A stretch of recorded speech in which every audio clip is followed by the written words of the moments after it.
required to file an Illinois tax return. I said, if it is true that he's not required to file a federal return, then that nullifies the Illinois law. Two people, they kept saying, but he's going to get by with it.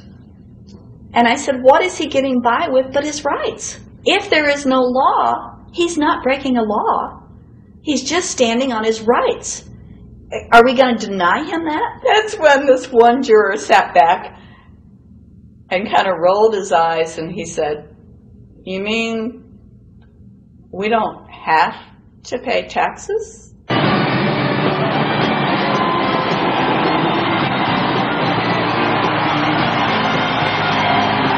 All of a sudden we realized that this trial was much bigger.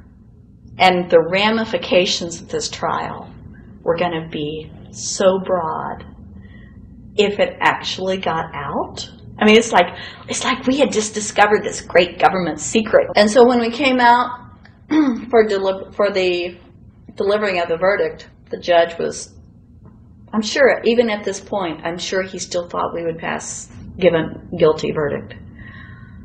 And the reason I say that is because of the look on his face when the first not guilty was read. His face just turned white. I mean, it's like, I don't believe this. The second time, you could hear people out in the audience, just in the courtroom, just going, wow, and the judge is just getting red in the face. I mean, he was just livid. And the judge got up and left. I sat there and I thought, this truly is a victory for the people. And I have never felt more patriotic. And I knew that we had done the right thing. I looked at that man, Mr. Harrell, and I thought, the system might not work all the time, but this time, for that man, it did. In November 2004, the government arrested former IRS criminal investigator Joe Bannister. They charged him with fraud for telling the American people the truth about the income tax laws. The jury obviously agreed with Joe. Well, it just showed Mr. Bannister to be honest and straightforward and working within the law. Vernice Kuglin, a Federal Express pilot, claimed there was no law requiring Americans to file an income tax. She also won in court. 24 people were criminally charged by the IRS because they claimed there was no law requiring them to file an income tax return. The fact is, neither the judge, nor the prosecutor, nor the IRS could bring that statute in there because it's not in the books. The jury came back with an acquittal for everyone. When the matter is put to the test, which means in terms of court and enforcement action, there is a 100% success rate in shooting down these arguments. The mafia has a code and they follow it, and it's a code of honor. But the IRS has no code of honor.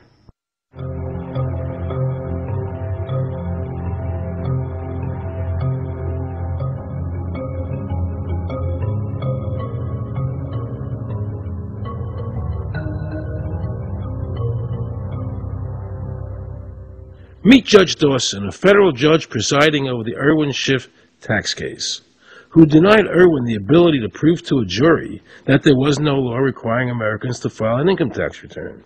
He denied Irwin the right to prove to a jury there was no law by stating, "I will not allow the law in my courtroom."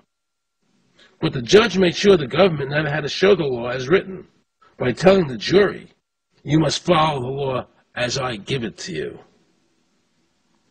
Nobody can know what the law is, because the law is what the judges say the law is. The lower courts today will not allow people, especially in tax cases, to bring in Supreme Court decisions as their evidence.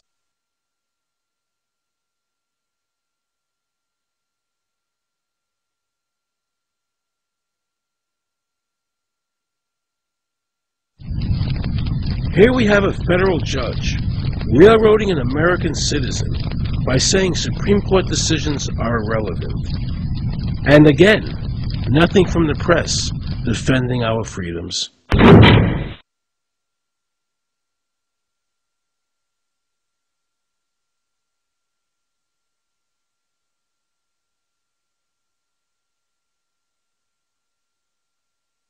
So if you ever find yourself as a juror on a tax case, be sure to ask the judge to show you the statute written by Congress that allows the government to tax the wages of the American people.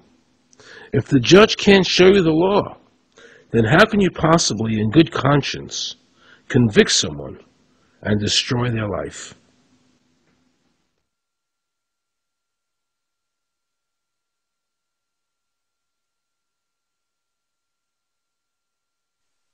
Let's see how the IRS treated one of America's greatest heroes, and someone I cherished as a child. Joe Louis was an American icon. Victorious in his first 27 fights, the Brown Bomber quickly rose to heavyweight champion of the world. His 1938 knockout of German Max Schmeling, who represented Hitler's Aryan ideal, earned him the admiration of millions of Americans. Is watching carefully. Louis nudges him right to the body, a left up to the jaw, and Schmeling is down. The crowd is high. Right after Pearl Harbor was bombed, Joe had a title fight where he donated his fee to Navy War Relief. Well, I'm not working for nothing. I'm working for my country, and I think that's about the greatest piece of work that anybody can do. Well, I certainly agree with you for that, but you're turning over an awful lot of money. Well, we all turn over a whole lot for this country at this time. Joe volunteered for the segregated army and defended his title while in the service, this time donating his normal fee to Army Relief. I'm only doing what any red-blood American would do. Since the checks were in Joe's name, the IRS taxed him on their full amount, even though he never saw a penny of it. At the end of the war, Joe was awarded the Legion of Merit. But what most people didn't know was that the IRS was charging him $50,000 a year in interest alone on his debt. When Joe's beloved mother died, leaving him $600, the IRS immediately seized it. They also confiscated all of his children's trust funds. Joe was forced to continue fighting until he was 37 and out of shape, just to pay off his ever-mounting debt to the IRS, which grew to $1 million, $100,000 a year just in interest. At the end of his life, Joe was forced to become a greeter at a Las Vegas hotel just to make ends meet. It was a shameful thing to see a man like him, great fighter, great human being, being humiliated and destroyed in this manner, because after all, when you owe Internal Revenue money, no matter what you have, they take away from you. And they took a lot away from Joe Louis.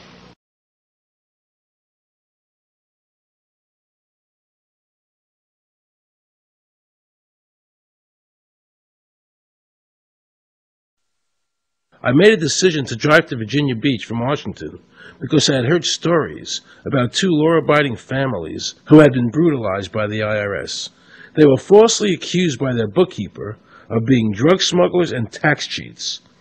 And incredibly to me, without any investigation, the IRS proceeded to raid their place of business and their homes, even though they had done absolutely nothing wrong. On Saturday morning, 4 different raiding parties proceeded to raid 4 locations on a Saturday, the day before Easter. I was the manager on duty, and I was up in the deli, and people came through the door. How many came in the door? Maybe about 15 or 20 people. 15 to 20 armed agents. With dogs, with guns. They made me get everybody they went in the kitchen, they went in the deli, they went all over the whole restaurant, told all the customers, took forks out of their hands while they were eating their breakfast and told them they had to leave. I got the frantic call from Edie. And she said, something wrong. So anyway, I jump out of bed and I immediately run to the shower. I'm in the shower, and the next thing I know, I hear my son yelling, "Dad!" I went like this, and boom, I'm slammed against the door and I fall down with a gun in my head. And they're like, "Where's Scotty Miller?" And I'm like, "Dad!" That's all I'm doing is yelling. I'm scared, frightened to death. And then the next thing I hear as Mr. Miller, with the shower curtain is jerked back. I got a gun pointed at my head. Hold it right there. The screams from the little girls who were at a pajama party with my daughter. There was 4 little girls there with my daughter. Of course, mayhem. There were about 3 men in my bedroom with huge guns. He followed us and wanted to watch us get dressed, and I tried to shut the door, and he puts his foot in the door, like he's going to sit there and watch us change our clothes. And I was like, excuse me, no. My neighbors now are all standing out. Were you still naked? Well, they handed me a towel at that point. I had a towel wrapped around me. Did the towel fit? No, hardly. Hardly. At this point, you know, they were talking about weapons, and, you know, I mean, it's crazy. I mean, they're looking everywhere, going through all my drawers, and I reached for my underwear drawer to get some underwear. They said, don't touch anything, they're locking their guns up. They hold it right there, don't move around, don't move. I'm going, whoa. I said, I'd just like to get some underwear on here, you know. I said, yeah, I got women standing here. They keep everything. How did you conduct your business if the IRS took everything? We had to do it out of a shoebox so we could keep going, because we requested these things, and I'm told that the government's really not, once they do raid and so forth, they're supposed to at least let you, until you're charged with something, continue your business. This wasn't the case. They kept everything. So you were never even charged? Absolutely not. Charged with what? And when you speak IRS, the whole world shrivels up. The whole world gets fearful to a point where, let's not talk about it. I testified in front of Congress. I would like to know why this dark entity known as the IRS has come into my life and refused to leave. I raised my children with a zero tolerance for dishonesty. And now they must hear allegations that I am a major drug dealer and a tax cheat? A lot of people out there being abused, and a lot of people saying, look, I'll pay it. Just go away. Just go away. When all that happened, we had to file bankruptcy. We've had cars taken away from us. Kept my daughter from going to college. Do they ever think about the lives that they just destroyed? They think about the ruination of homes and property? No. In this case, we would have never thought this could happen to us. We've never done anything wrong. How can this happen in America when, in my case, personally, I thought that I was doing everything right? I've served my country. I've been to college. At least I've done something in my life. I got a speeding ticket one time. I paid my taxes for 40, 50 years, whatever it was. I've never been audited. What happened here? I had this really uncomfortable feeling in the pit of my stomach as I was thinking to myself, how did America transform itself from being a truly free country with a servant government where our individual rights were protected by our Constitution to being a country that talked about being free but really wasn't? The change started when the Federal Reserve came into existence and America adopted one of the major planks of the Communist Manifesto by bringing to America this central bank. The very same people that backed the Federal Reserve System also backed the graduated income tax, a second plank from the Communist Manifesto. You know that the Federal Reserve is a private bank and not a government agency? No, I wasn't aware of that. It's a private bank? That would scare me quite a bit. What if you learned that the Federal Reserve makes money off the taxes you pay? How would you feel about that? Angry. Like I'm feeling right now. I would feel cheated by my government. I'd be angry. Kind of sucks. They're pretty much in control of everything.